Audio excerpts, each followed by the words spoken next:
આંતરરાજ્ય નવજાત બાળક તસ્કરીના કેસમાં વધુ એક ખુલાસો થયો. બાળકની તસ્કરી રેકેટમાં પ્રભુ નામના વધુ એક આરોપીનું નામ સામે આવ્યું છે.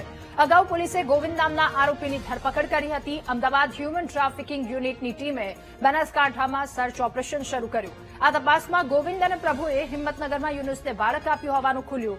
તો યુનુસે 3,60,000 રૂપિયામાં વંદના પંચાલ અને રોશનને બાળક આપ્યું હતું. વંદના અને રોશન 4 લાખમાં હૈદરાબાદમાં નાગરાજને બાળક આપવાના હતા. બાળકના ફોટો પણ સોશિયલ મીડિયા મારફતે અન્ય એજન્ટોને મોકલી તસ્કરી કરતા હતા. નવજાત બાળકનો ફોટો જોયા બાદ એજન્ટો સોદો નક્કી કરતા. બાળકનું બોગસ જન્મનું પ્રમાણપત્ર એજન્ટ કાઢી આપતા. તો ગોવિંદ, પ્રભુ અને યુનુસ બાળક તસ્કરીનું બનાસકાંઠામાં નેટવર્ક શરૂ કર્યું હતું. પોલીસે બાળકના માતાપિતાની શોધખોળ પણ શરૂ કરી છે. ગોવિંદભાઈ લુંબાભાઈ ગમાર અને એક પ્રભુભાઈ દેવરા, આ બે આરોપીઓની સંડોવણી ધ્યાન ઉપર આવેલ છે, જેને ઝડપી લેવા ચક્રો ગતિમાન કર્યા છે. અમારી ટીમો કાર્યરત છે.